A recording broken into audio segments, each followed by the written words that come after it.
Hey guys, it's Dan, your host of your Dan's Reviews, and today I'm back for another video for the Walking Dead universe. We're going to be doing another Walking Dead Q&A video for this week. We're also going to go over Commonwealth versus CRM, and what do we think is the better army?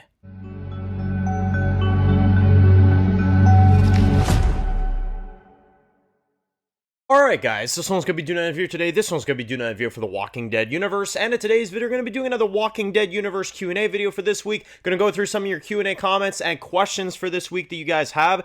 Today is Wednesday, so I figured, middle of the week, good idea to go ahead and do this. We've, done a lot of videos this week already. We've done the movie review for World War Z. We did some reaction videos. We did some Last of Us videos. We did some Walking Dead topics. So figured we go ahead and kind of chill for today and do a Q&A with you guys where we go through your comments, questions, all that good stuff. So, first off, we're going to get started with two big comments from Violet, who says, first off, Dan, do you think that the CRM soldiers will be better and less dumb than the Commonwealth soldiers? Also, do you think it's possible that Rick may have a girlfriend in the CRM? Because it's been so long and he may think he's just never getting out of there, so do you think Rick would do something like that? Now, for the soldiers, here's what I'd say about it. I think the CRM soldiers are going to be better simply because it seems like they're more well-trained. One of the things I've always discussed with the Commonwealth soldiers is that they're not really well-trained. Basically, if you can kill walkers, you're in. You know what I'm saying? It's not really like the biggest task in the world. They showed us that in 11:10 of the original Walking Dead.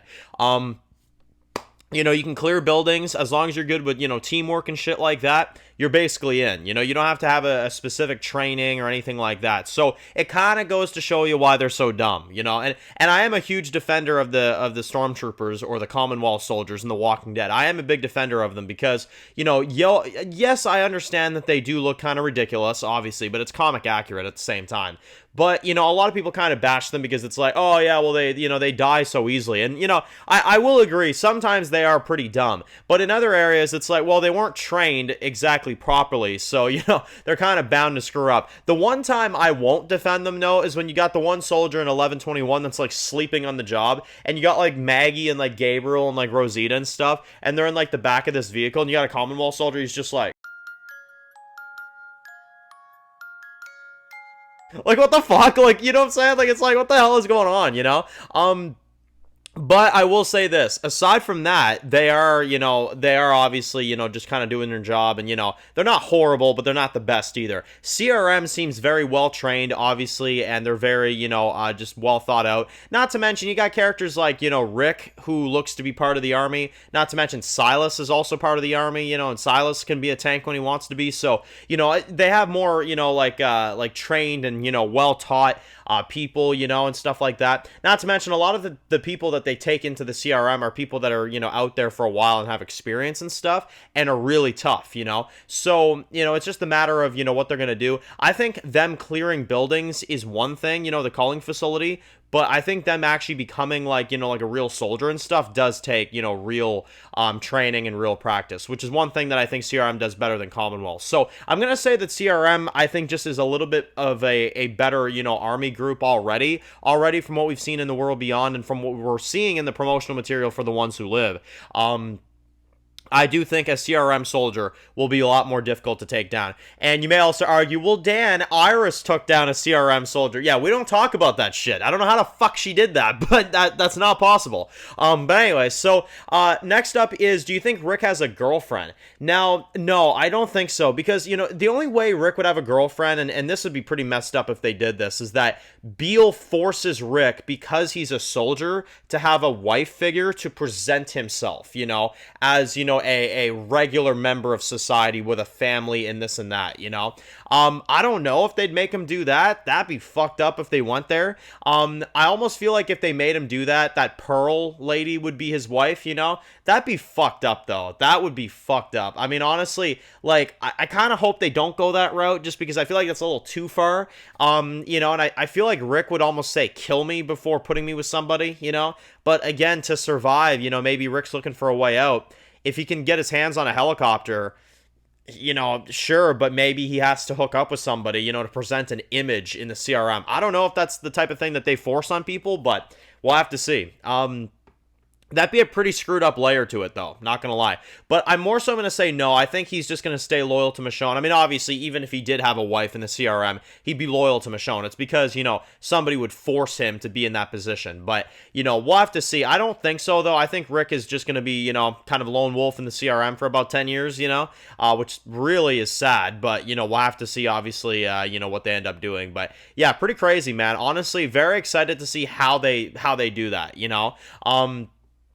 because it's going to be interesting to see what Rick's life is going to be like. Is it going to be normal by the time he becomes a soldier, or is it going to be more shit than ever? It's really hard to tell. Really exciting, though, I must say. Next one comes from Selleck, who says that, Dan, do you think that Daryl may potentially find Rick's brother in France at some point in Season 2? Now, I know a lot of people discuss this. Jeffrey Grimes. Well, one of the things that I always thought about with that character is that, even though it would be cool to see Jeffrey Grimes in The Walking Dead, it feels like it's really late to pull something like that, if you get what I'm saying. Like, it feels like something that they would have done already. Not saying that they won't do it. I just don't think it'll be in Daryl Dixon Season 2. I feel like Jeffrey Grimes, honestly, guys, is something that's just going to be for the comic books, admittedly, because I don't hear Rick talk about his brother enough, Like, unless, like, maybe in some way, shape, or form in Ones Who Live, he mentions a brother, and then at some point we get him, But I feel like his brother will probably just end up being in the States, if we ever got something like that. But it would feel very random to me, would it not? Like, after all this time to, do stuff like that. I know some people say, like, oh, it would feel random to cut off his hand, which I disagree with. But you know what I feel like would feel random is to have Jeffrey Grimes just randomly show up, I don't know. To me, it's like, it feels like we're kind of like past that point to where it's like, if they did it, it'd be like, okay, cool. But at the same time,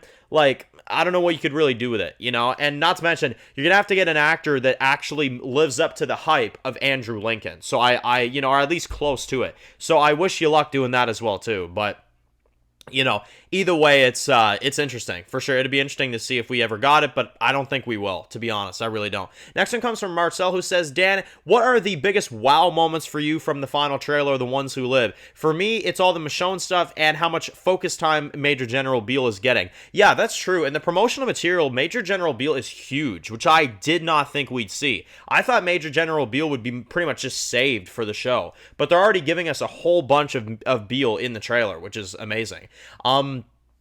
But yeah, one of the things I'll say that wowed me the most about the trailer, at least for me, I think this is my favorite moment, is when Rick's just like, this isn't everything. You don't get to choose for the world. You don't get to choose for me, I can't wait to see what the context of that scene is. That scene sounds so good. That for sure is my favorite moment of the trailer. Just because Rick yelling like that, it's like, oh man, I feel like a kid again. I really do. Like, and it's crazy I can say that. We've waited this long, but I feel like a damn kid again listening to, Rick Grimes lose his shit on people. So, I don't know. There's something about it. I don't know. It just brings me back. So, I love it. I cannot wait to see the context of the actual scene itself. And the last one comes from Doom, who says that, Dan, who do you think the casket is behind Major General Beale in the one part of the trailer where he's holding a sword?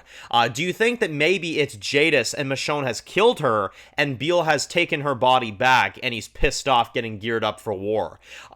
Yeah, that'd be pretty interesting. I don't know if that's Michonne. I get a gut feeling that it's just going to be a random soldier that probably dies on like a mission or something, you know what I'm saying? Like one of the missions or one of the jobs that he sends his people on, and that's one of the caskets. But I will agree with you on this. It does seem very proper, and there's only one casket. So I don't know what the deal is with that. Not to mention, he's pulling out a sword. So does he know that maybe like this woman cut up Jadis with a sword, and he's like, okay, you want to play games? Yeah. It takes out a sword. He's like, where is this woman? That'd be pretty cool, but we'll have to see. Either way, though, I don't think it matters. I think Jadis is going to die, whether that's her or not. I think she will be dead this season. We've also done a discussion video earlier this week about that. I definitely think that Jadis is going to be dead in this show at some point or another. I just feel like you can't do more with her character, if that makes any sense. I feel like it's time to wrap up Jadis. That's just my opinion, at least. So, anyway, write your comments down below. Are you excited for The Ones Who Live? Just a few more weeks to go, y'all, and then we will be there. We will be at the premiere for Ones Who Live. Post your comments down below, and of course, if you're new to the channel and you enjoy videos like this, make sure to click the subscribe button so you don't miss any other videos of The Walking Dead universe. Make sure to follow me on Dan's The Walking Dead Reviews on Instagram, guys, and of course, I'll see you guys very soon for more videos of The Walking Dead. Enjoy the rest of your day, guys, and peace out.